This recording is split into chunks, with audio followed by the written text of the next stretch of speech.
Hello, Prim friends. So I'm coming to you this morning from an antique show out on the square in Milan, Ohio. And this is the town that is the birthplace for Thomas Alva Edison.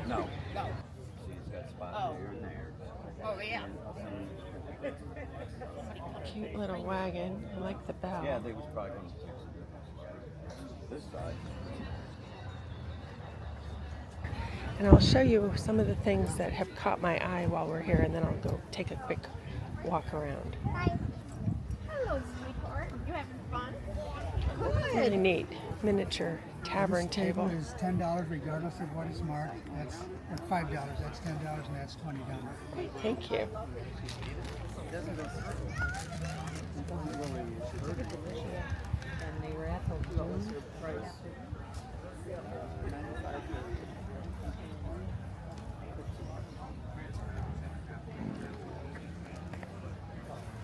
I couldn't take anything. I didn't want it. It was a really neat German candy container over here and a 2-finger pantry box that was gorgeous. There are a couple German candy containers. That one has the glass eyes. That one's $95.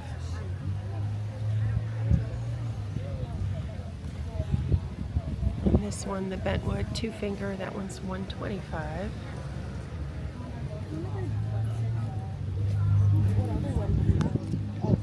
Love the shoe spats. Those are really neat. There are several train booths, toy train booths set up here.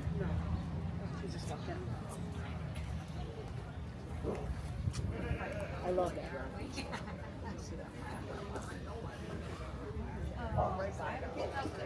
Right by that green bag. Oh, that is beautiful. This is a neat way to do a table here, this make-do table.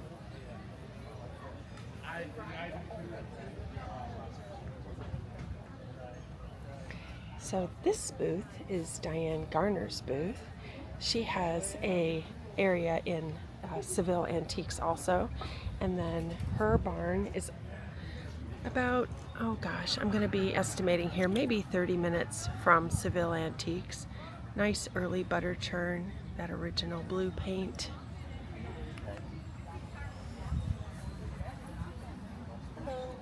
I know, how are you? Good. Good. Is this the legendary coverlet from? That's actually a newer one I found at a repurposed store, and it looks perfect for table covering. I love the color. Absolutely. There's supposedly one now that's from Target. Target. They have towels too. I went after the towels and I couldn't find them. Yep, I was able to get the towels. Did you? Yeah, I was a day late, and I think they're sold out all over. Hopefully they'll bring them back.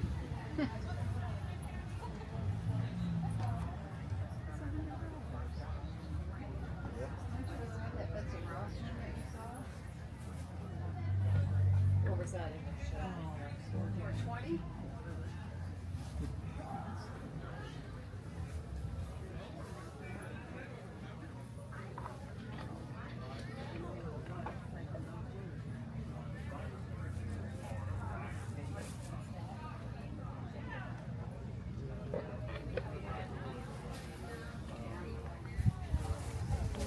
That was a tiger maple bowl, and it did have a lip on it, but I don't know. I have made a couple purchases here, and I will show you what those look like here shortly at the end of this video. I was thrilled to find them. Yeah, we did. I bought one last time. You're like, oh yeah. Yeah. All right. That was a good day. One of my favorite days. Thus. green clothespin.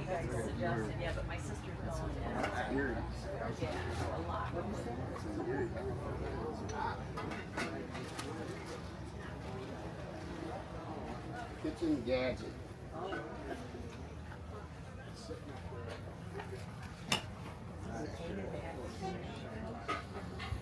Capture of Fort Fisher.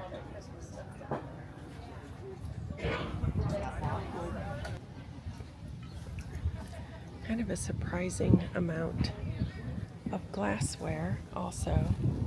Oops, that just blew off. This was a little cutie right here. That one has springs for ears. Little candy container. This little leg has a repair.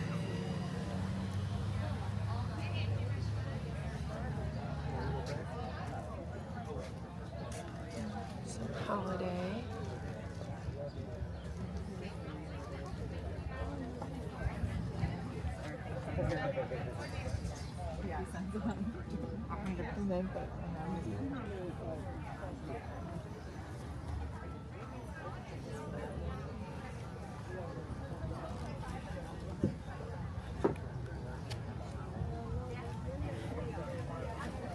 This one's 85.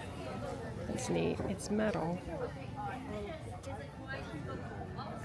The neat seed box.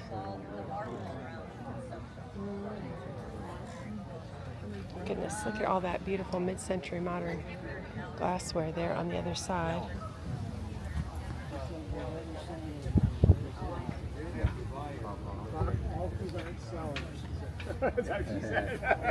Pretty little table. You're the first ones I spotted that. Yeah. That's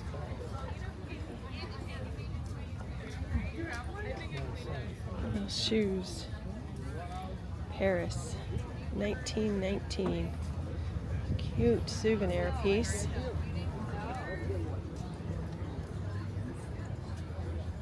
Nice little corner grocery store. Neat tins. This is a neat wash bucket.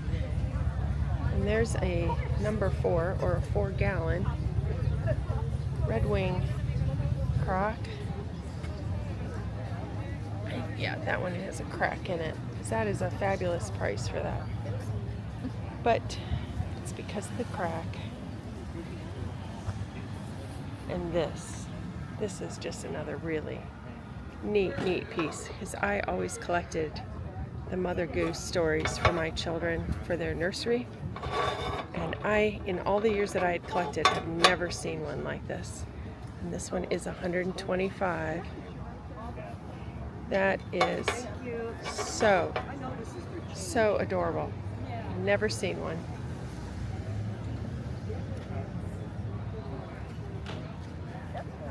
This is a neat little cabinet with a glass door. Here is a nice chamfered top trunk. That one is $140. That's pretty.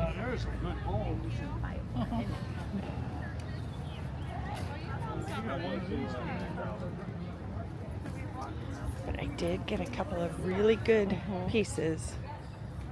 So I am happy with my trip up here. This was about an hour and 5-minute drive from Seville. And they usually have this sale every year.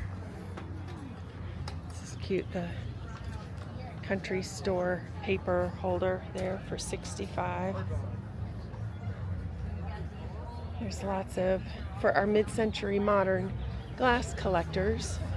We'll go ahead on over here and I'll show you this collection. This is amazing.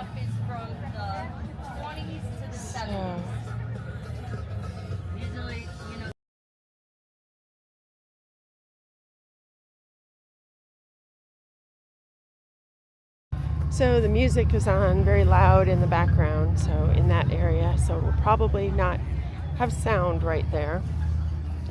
I had the 1950s I'm sorry, 1970s disco music.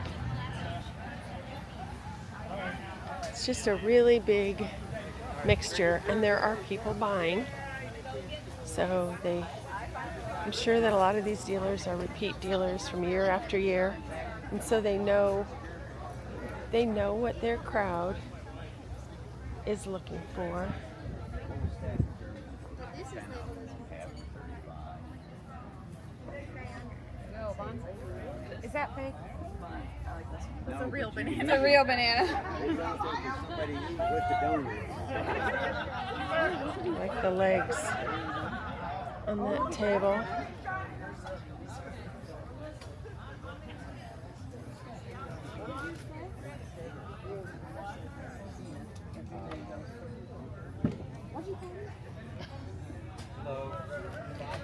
I like that box. We might need to take that. Let's see how much that is. I don't see a price on it. So I don't see these pieces very often in small little local antique shows. I do find them more often at the high-end antique shows or antique shops. But we're very lucky here in our area of Ohio, not only having so many of these kind of shops and shows, but also Peaseware, which is what this little piece is, was manufactured right here in the Northeast Ohio area, actually in the Cascade Valley, what they call it, north of Akron. And the factory, the company that started it, was started by David Mills Pease, P-E-A-S-E, in about 1850. Now I have a few pieces. This one is one, and this one is one. And now I have two more pieces to add to that collection. I have a very tiny one, actually. If you saw my post with, I'll post a picture of it actually. I finally got my first piece of Whims, little furniture. It's a little miniature dry sink. But these, one of the ways to know that it is an actual Peaseware piece is that in the base, very, very fine concentric circles you can see in the bottom where it would have been milled. And they are very precious pieces. So you may see them for $500, $600, $700, $800, and sometimes even more than that. Neither of these two pieces that I bought today are in perfect condition. But just like with the wooden bowls, they are often, because of the shape, they will often crack. There is a crack in the lid, and there is a little tiny piece missing here, and a crack in the base. But they're so special and they're so precious. One way to combat that, if you have wooden pieces, particularly round pieces, is that you want to get them wet. You put a little wet sponge in them, especially our houses are so air conditioned and dry in the summer times or in the winter time with the heater. You do want to add a little bit of moisture to them, and that will help to keep them from cracking. So I'll get the lid back on that one, and I'll show you the other one. And I'll try to post a picture of the bottoms so that you can maybe see, but the concentric circles, how they were milled, are so fine that you really have to look very, very closely. Get rid of that so it's not making all that noise. And here is another little tiny Peaseware piece. This one has the crack in the lid, but I have even bought them, like this one that I got, the large one in Springfield Antiques, and then the other little tiny one, but neither of those have lids, so I feel so blessed today to find ones with lids. And the bottoms, you probably can't see that, but they have very, very, very tiny, very fine concentric circles. And that's different than some other pieces of, like, say, treenware. Treenware is are pieces that are wood. Peaseware, very specifically, would have been manufactured by the Pease family. This one here also has the crack, but I do not see or feel the concentric circles in this one. Or in this one. So those are some things to look for, are those really fine concentric circles in the bottom to be able to identify it as an actual piece of the Peaseware. So what things do I look for and then keep for myself? Well, these would be some of the things that will be going right up here on the shelf. This one, not Peaseware. This one is Peaseware. So that's going to replace that one on that special shelf up above. So I hope you enjoyed our little trip through the antique show in Milan today.